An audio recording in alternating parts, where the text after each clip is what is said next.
మరి ఒక student union లీడర్గా, ఒక పోరాట యోధుడిగా, ప్రజా సమస్యల మీద ప్రతిరోజు స్పందించేటటువంటి వ్యక్తిగా మీరు ఆ సీట్లో కూర్చోవడం అంటే ఇది రాజ్యాంగ విలువ.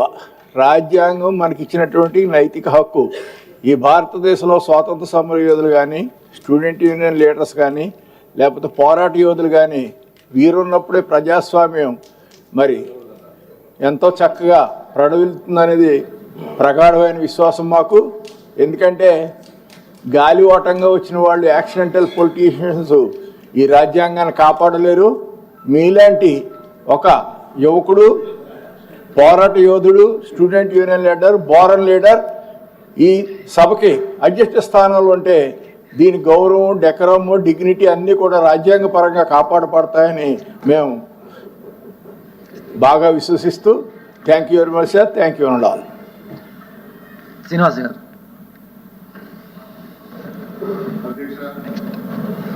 ఈరోజు మీరు వైస్ చైర్మన్గా ఎన్నిక కావటం, మరి వైఎస్ జగన్మోహన్ రెడ్డి గారు ఈ ఉన్నత స్థాయిని మీకు మా అందరిలో ఒక సభ్యులైనటువంటి మీకు ఈ అవకాశాన్ని కల్పించడం, వారికి ధన్యవాదాలు తెలియజేస్తూ మీరు ఈ స్థానంలో కూర్చున్నందుకు మీకు అభినందనలు తెలియజేస్తున్నాం. ఒక సభ్యుడిగా మీరు చూపించినటువంటి చొరవ బ్రహ్మాండంగా మీరు ఇంతవరకు సభ్యుడిగా మీ తాలూకా బాధ్యతల్ని నిర్వర్తించారు. మరి ఈరోజు వైస్ చైర్మన్గా కూడా మరిన్ని బాధ్యతలు మీ భుజస్కంధాలపైన పడ్డాయి. అధ్యక్ష, ఈ సభ నిర్వహించడానికి ఎన్ని వ్యయ ప్రయాసాలు, ఎంత వ్యయం అవుతుంది, అలాగే సభ్యులందరూ ఇక్కడికి రావటానికి ఎన్ని వ్యయ ప్రయాసాలు కూర్చి ఇక్కడికి వచ్చాం. ఎందుకు వచ్చాం అధ్యక్ష? ప్రజల్లో చాలా సమస్యలు ఉన్నాయి అధ్యక్ష. ప్రజలు మాకు తెలియజేస్తున్నారు అధ్యక్ష. ఈ ప్రభుత్వం ఏర్పాటు 2.5 సంవత్సరాలు అయింది అధ్యక్ష. వ్యవసాయం సర్వనాశనం చేశారు అధ్యక్ష. ఆ పెద్ద మనిషి వచ్చాడు, ఇప్పుడు ఎందుకు రాడు అధ్యక్ష? దమ్ముంటే రమ్మనండి అధ్యక్ష, మీరు పిలవండి అధ్యక్ష. ఆ సభ ఎవరైతే అగ్రికల్చర్ మినిస్టర్గా ఉన్నాడో అచ్చెన్నాయుడు అనేవాడు, ఆంబోత్ అధ్యక్ష, సారీ క్షమించండి, అది గతంలో మేము పెట్టిన పేరే అధ్యక్ష, సార్థక నామధేయం అయింది. ఈరోజు హౌస్ అంతా కూడా అదే గట్టిగా చెప్పారు. ఆ వ్యక్తి నియోజకవర్గంలో ఒక పేద మహిళ క్యూలో నిలబడ్డారన్న యూరియా దొరక్క ఆ పేద మహిళ ఆ తొక్కిసలాట్లో పడి మరణించారు అధ్యక్ష. ఇది సాక్షాత్ వ్యవసాయ శాఖ మంత్రి నియోజకవర్గం, టెక్కలి నియోజకవర్గం, నందిగాం మండలం, పెదలవనిపల్లి అనే గ్రామంలో జరిగింది అధ్యక్ష. ఇంతకన్నా ఘోరం ఏంటి కావాలి అధ్యక్ష? వ్యవసాయానికి సంబంధించి యూరియా సప్లై లేదు, డిఏపి లేదు, పొటాషియం లేదు, వరి చేలు అయితే రంగు మారిపోతున్నాయి, చాలా దగ్గర పండించిన పంట గిట్టుబాటు ధర లేదు అధ్యక్ష. జగన్మోహన్ రెడ్డి గారు ప్రతి ఎకరాకు కూడా ఇన్సూరెన్స్ కట్టి, ప్రతి ఎకరాకు కూడా ఎరువులు, పురుగు మందులు, విత్తనాలు ముందస్తుగానే అంచనాలు వేసి అవన్నీ సప్లై చేసి గిట్టుబాటు ధరలు కూడా ఇచ్చి రైతన్నకు సంతోషపరిచినటువంటి రోజులు అధ్యక్ష. ఆ రోజుల నుంచి ఈ రోజుల్లోకి వ్యవసాయం, ఈ ప్రభుత్వం 2.5 ఏళ్లలో అధికారంలోకి వచ్చిన తర్వాత వ్యవసాయం సర్వనాశనం చేస్తారు. అవన్నీ మాట్లాడాలి అధ్యక్ష. అలాగే ఆరోగ్యశ్రీ సర్వనాశనం చేశారు. ఆరోగ్యశ్రీ కోసం ఒక రోగి ఆసుపత్రికి వెళ్తే నీ రోగానికి ఆరోగ్యశ్రీ నుంచి ఎటువంటి డబ్బులు రావు కాబట్టి నీకు ఆపరేషన్ చేయలేమని నిర్ద్వందంగా చెప్తున్నారు అధ్యక్ష. ఆసుపత్రుల్లో ఆరోగ్యశ్రీ సర్వనాశనం అయిపోయింది అధ్యక్ష. నాడు నేడు విద్య మంట కలిపారు అధ్యక్ష. ఇవన్నీ మాట్లాడాలని మేము వస్తే ఇది 3వ రోజు అధ్యక్ష. ఈ రోజు వరకు కూడా 1 నిమిషం అధ్యక్ష. మొదటి రోజు 8 నిమిషాలు, 2వ రోజేమో 11 నిమిషాలు, 3వ రోజేమో ఏదో మీరు ఈరోజు వైస్ చైర్మన్ అయ్యారు కాబట్టి ఆ మాత్రం మాట్లాడే సమయమైనా దొరికింది అధ్యక్ష. ఈ విషయాలనే చెప్పుకోగలుగుతున్నాం అధ్యక్ష. మాట్లాడదామంటే అవకాశం లేదు. ఎల్ఓపి గారిని, ఆయన సీనియారిటీ ఎంత అధ్యక్ష? ఉభయ రాష్ట్రాలు కలిసి ఉండేటప్పుడు కూడా మంత్రిగా చేసిన సీనియర్ అధ్యక్షులు అధ్యక్ష. ఉత్తరాంధ్రకు చెందిన ఒక పెద్ద నాయకుడు అధ్యక్ష. ఈ రాష్ట్రంలో పేరు ప్రఖ్యాతులు ఉన్నటువంటి నాయకుడు అధ్యక్ష. అలాంటి వ్యక్తిని ఎల్ఓపి గారు మాట్లాడుతుంటే చాలా దౌర్భాగ్యంగా, చాలా నీచంగా ఒక మాట వాడాడు అధ్యక్ష. దాన్ని మేము తీవ్రంగా ఖండిస్తున్నాం అధ్యక్ష. ఆ వ్యక్తికి మేము ఎన్నైనా పేర్లు పెట్టి పిలుస్తాం అధ్యక్ష, పెద్ద సమస్య ఏం కాదు.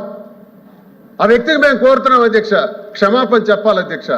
ఈరోజు సిగ్గు లేకుండా కనీసం మీరు వైస్ చైర్మన్గా ఈరోజు పదవి బాధ్యతలు చేపట్టిన తర్వాత ఒక్కడు కూడా లేడు అధ్యక్ష. అధ్యక్ష వాళ్ళు అధికార పక్షమా ప్రతిపక్షమా అధ్యక్ష? అధికార పక్షంలో ఉండేసి వాకౌట్ చేయటం. ఇప్పుడు ఒక సభ్యులు చెప్పారు అరుణ్ కుమార్, వాకౌట్ చేయడం చరిత్రలో ఎక్కడైనా ఉంది అధ్యక్ష? ఒకసారి బుక్స్ తిరగేయాలి. ఇంకా ఆ అంబోతుగా అడుగుతున్నారు, నువ్వేమో లేదు మా నాయకుడికి అన్నాడు అధ్యక్ష.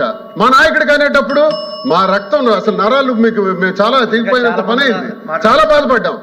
మా నాయకుడిని అనే అర్హత అతనికి ఎవరు ఇచ్చారు? మేము ఈరోజు ఓపెన్గా అదే సార్థక నామధేయం చేయిస్తున్నాం. ఆ నాయకుడు ఎందుకు ఇప్పుడు రాడు? ఇప్పుడు వాళ్ళందరూ ఎందుకు రావట్లేదు? మీకు సభ మీకు గౌరవంగా తీసుకెళ్ళి అక్కడ కూర్చోబెట్టవలసినటువంటి బాధ్యత ఉంది, అది చేయలేదు అధ్యక్ష. కాబట్టి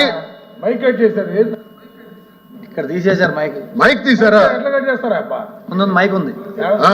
కాబట్టి మేము కోరుకున్నది ఒకటే అధ్యక్ష, మీరు అయ్యారు వైస్ చైర్మన్ గా, మాకు అవకాశం ఇవ్వండి. ప్రజా సమస్యలన్నీ చర్చించేందుకు అవకాశం ఇవ్వాల్సిందిగా కోరుకుంటున్నారు అధ్యక్ష. నమస్కారం. చంద్రశేఖర్ ఒక్క నిమిషం ఇస్తాను. అందరూ సమయం అధ్యక్ష, మా సభ్యులు మాట్లాడుతూ ఇది ఆవేశాల్లో ఏమైనా మాట్లాడితే దయచేసి ఒక సభా సంప్రదాయం కావాలి లేని ఉంటే దయచేసి అది వారి తరఫున మేము రిక్వెస్ట్ చేస్తున్నాం అధ్యక్ష. మా అందరిది ఒకటే మాట, అవి రికార్డులో ఉంటే మాత్రం తొలగించండి.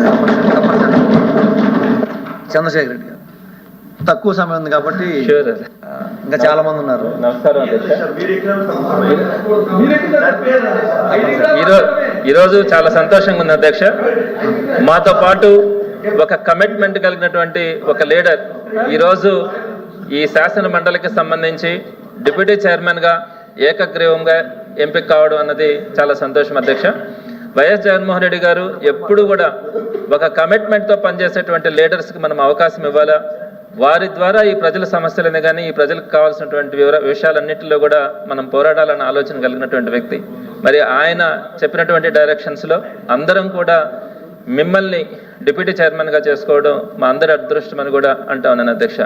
అదేవిధంగా ఈ ప్రభుత్వానికి శాసన మండలి అంటే మొదటి నుంచి కూడా ఎందుకో ఒక వివక్ష చూపిస్తా ఉన్నారు అధ్యక్ష.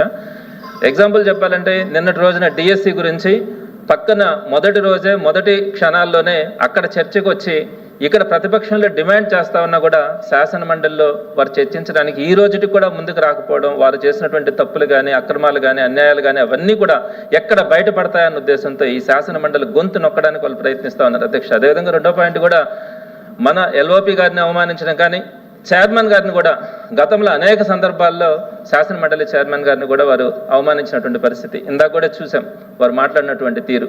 అదేవిధంగా ఇప్పుడు డిప్యూటీ చైర్మన్గా మీరు ఎంపిక అయిన తర్వాత మిమ్మల్ని గౌరవంగా చూడాల్సినటువంటి బాధ్యత వారి మీద ఉంటే దానికి ముందే మంత్రి గారు చెప్తా ఉన్నారు, చైర్కి ఉన్నటువంటి విలువ గౌరవం అవన్నీ చెప్తా కరెక్ట్గా డిప్యూటీ చైర్మన్గా ఆ చైర్లో మీరు కూర్చుండేటప్పుడు వాళ్ళందరూ కూడా పారిపోవడం అన్నది ఈ శాసన మండలిని వారు ఎంతవరకు గౌరవిస్తా ఉన్నారన్నది చూడాలి. మరి తప్పకుండా కూడా చట్టసభలంటే గౌరవం